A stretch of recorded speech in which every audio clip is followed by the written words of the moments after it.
Morning, everybody. It is Friday morning. It is the end of July. How is that possible? How can the end of July be here already? Unbelievable. My dog Ozzy is wanting some loving this morning. As you can see, I'm coming to you live today, but I'm coming to you live from my home. We've got some plans today. Won't allow me to get into the office, and we'll get into that in a second. But I'm really excited about my day today.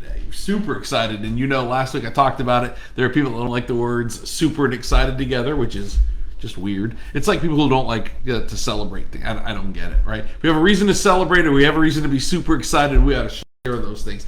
I raised my Kima cup of donkey to you this morning. I hope you guys are off to a good start.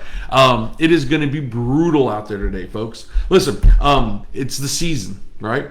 Yeah, not summer. Yes, I love fall. Not those seasons. It is trade season in Major League Baseball. It is Women's World Cup season. And more importantly, yesterday was day one to my Las Vegas Raiders winning the Super Bowl season. Yesterday, training camp opened up, and I spent the morning just listening and reading about what we could take from day one of training camp. And yes, I'm that guy. Anyhow, I get pretty excited about those kinds of things. Listen, so we've got a really, really cool day today. One of those days where, well, I shouldn't say it's a cool day. It's actually going to be a hot day. We're going to be using bucket fans, and we're going to be using those blue cooling towels and all those kinds of things because we get to watch my son Camden play baseball today. He plays in a 3-day tournament, and it's local, and we're not going to Atlanta. We're not going to Charlotte. We're not traveling. We're traveling 30 minutes from here. He plays this morning at Broughton High School. He'll play tonight at Duke University, tomorrow morning at Duke University. But here's the best one. Tomorrow night, we play at the original Durham Bulls Athletic Park. How cool is that? Super, super excited about that one. Anyhow, listen, Cam, come here. Cam's in here right now. Come here, buddy. Everybody do me a favor. Wish him good luck today. That's my boy right here. Yes, sir. So we are going to have to find creative ways to stay cool. We'll have the Kima Real Estate Group tent on full display, but those cooling towels may come in handy today. We'll bring a bucket of ice just to have ice. You know what I mean? Anyhow, really, really pumped about that. Listen, I posted something on an not internal. We have a private group page that we have for people that we're trying to attract to our city, that kind of thing, right? And on there, I just shared something called "For Richer or Pour Over." And I love that. My wife drinks pour-overs, by the way. If you don't know what a pour-over is, we're talking about coffee. Yes, I drink Dunky, and I brew it fresh every day, but a lot of people, a little more bougie. It used to be everybody loved a French press, and honestly, I like a good French press on occasion, too. But pour-overs are all the rage right now. That's what all the trendy young people and my wife are doing, and I didn't mean it the way that sounded. As soon as I said it, I realized that didn't sound right. But all the hip people are using pour-overs, or drinking pour-overs. But the reason I mention this is because Wallet Hub has just come out with a new report. They went ahead and looked at the top 100 largest cities in the United States and ranked them as the most coffee-friendly cities in the country. And Raleigh ranks on there at number 40 as a city that has great coffee options, cool coffee shops, roasters, things of that nature. And so, while to me, real good coffee is Dunkin' Donuts, some other people like locally brewed or roasted coffees. So I was going to give you some of the rankings, right? Number one coffee city in America, if I could do drum roll, I would do that, San Francisco. Number two, and I believe this one has something to do with it because I've been there, and that's Seattle.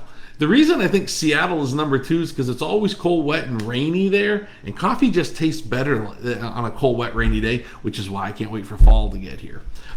So some of the other ones, the bottom of the top 100 cities or largest cities in America was Detroit.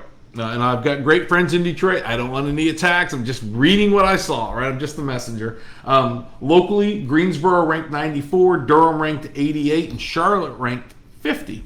Boston, you were in the top, I think, 20, if I remember correctly. And I think that's in large part because we are the home of Dunkin' Donuts, baby. Anyhow, listen, yesterday, really special day. For all you real estate brokers that came out yesterday, we had 50 brokers yesterday come out, nearly 50 brokers come out to an event that we held. But it wasn't about having 50 brokers, as we can fill a room, for good quality content anytime. But we got together and talked about the market yesterday. And a couple of things that really impressed me. 50 brokers, or nearly 50 brokers, and 18 different brokerages were represented. Guys, we are trying to lead the way in making sure that we understand that deals get done between brokers and not brokerages, right? Whatever brokerage you're at is the right brokerage for you. I'm at Real, and I love being at Real. It's been the greatest change in my real estate career. That's not what these events are about. We don't even talk about our brokerages. We talk about the business, because deals get done between brokers. Anyhow, listen, great event yesterday. Here's what I also really liked. When we left the event, 24 of the 46 people that were there stayed and had lunch together. I thought that was pretty cool. Thought that was really cool. Listen, so there's one show, I was thinking about this the other day. Like, if I'm kind of just down in the dumps or just blah, or I sense that the family is, you know what we do? We'll throw on AFV. If you don't know what AFV is, I'm sure you do. It's America's Funniest Home Videos. And going to the dog park segment of America's Funniest Home Videos always puts me in a better mood. I just love that show. So I'm curious, is there something you do to get yourself out of like a funk, or something like that, that you might do in your life that changes your aura, your water, whatever you want to call it? Is there something you do that helps you? For me, AFV is definitely one of those tactics that we utilize. Who here knows Bella and Tim Shaddock? If you don't know who Bella and Tim Shaddock are, you're going to want to go look this up. This is the coolest thing. Bella's a dog. Tim Shaddock is a gentleman from Australia. They set sail in a catamaran from Mexico on a 4,000-mile trip. So you had a bunch of provisions with them, but not on a very big catamaran. They were going to go 4,000 miles out into the middle of nowhere to some island. And as luck would have it, a storm hit them. This is kind of like Gilligan's Island, right? Knocked out all of his communications. So he had no communications. He was adrift at sea. And as he was out at sea, one day turned into two turned into seven into 30 into 90. He spent over 3 months at sea with just his dog and just a few provisions that he had. One of the really coolest stories ever. And so I'm going to give you the end, and I'll fill in the middle here. The end is he was saved. He was saved because a helicopter that was looking for tuna as part of its tuna fleet was out searching for tuna. These people were 1,200 miles away from the nearest land. 1,200 miles. I mean, that's amazing. And they saw a little speck out in the middle of the ocean. You can only imagine how small that catamaran was from the height of a helicopter. Helicopter took off, came back with a speedboat not much later, and saved Tim and Bella. So one of the questions I had was, why would he take a dog on a 4,000-mile trip, right? Well, he did it because the dog wouldn't leave him alone. He found the dog just wandering the streets in Mexico, and the dog obviously was sent to him to save him, because the companionship out there for over 3 months saved his life, right? It kept him sane. So Bella, I shout out to you with my Kima cup this morning. This cup of coffee is for you, Bella. For all of us that are dog lovers, you know what that means, right? And so an old tuna trawler was able to pick him up. They saved him. When asked, how did you survive? He gave 2 answers. One was he did a lot of fishing and he ate a lot of sushi because he lost his ability to cook while he was out there. So he ate a lot of sushi. So he thinned out quite a bit, but was still able to survive. One side note to that, by the way, he would also jump in the water and swim. For those of you that know anything about the South Pacific, quite frankly, it is probably not the place you want to be swimming in the water.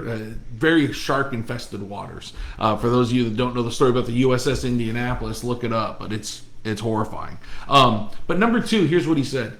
He said, I every day looked inside myself for happiness, because I knew happiness didn't come from somebody saving me. It came from the way I felt inside myself. And I thought that is the lesson in all of this, right? Companionship and the ability to find happiness in yourself and not from external sources. Anyhow, great story about Tim Shaddock. A shout out to his dog, Bella. I just thought that was really, really cool. So let's talk about the market real quick, guys. For those of you that are in the real estate market or looking for a home, we had a slight, and I say slight, it's the biggest bump of inventory. In inventory, when I say that, that means homes for sale, right? We've had the biggest bump we've had in a long time, since last February, right? We're at just over 5,300 homes now, right? It went up by 200 homes last week. That's a pretty significant bump considering the market's been so flat for us recently. We're at 1.64 months of inventory, which is the highest we've been since February as well. But I found those numbers to be interesting. There's not a lot to tell you about the numbers right now. They still overall remain fairly stagnant. I did want to talk to you about a little tip. Sometimes people, when they're getting their house ready for market, they ask, or they're being told, you should plant a bunch of flowers, or you should, all these things. And yes, there's some truth in some of that. If you don't have the budget and all you're looking is for a simple way to add color and emotion to the front of your home, many of you that know me or have worked with us know that our number one tip for that is add an American flag. An American flag, a nice crisp red, white, and blue old house, adds color and it adds emotion, right? Anyhow, listen, I'm on my way to baseball, like I said earlier. Really excited to go watch baseball. I'm not excited to be out in this heat, but if we're going to be out in the heat, this is a good reason to do it. Wish Camden good luck today. I will see you guys in a week. If you need me, let me know. And for those of you that are by yourself this morning, just know that somebody cares. If you're watching this, you're important to me, and I care for you. I'll talk to you later.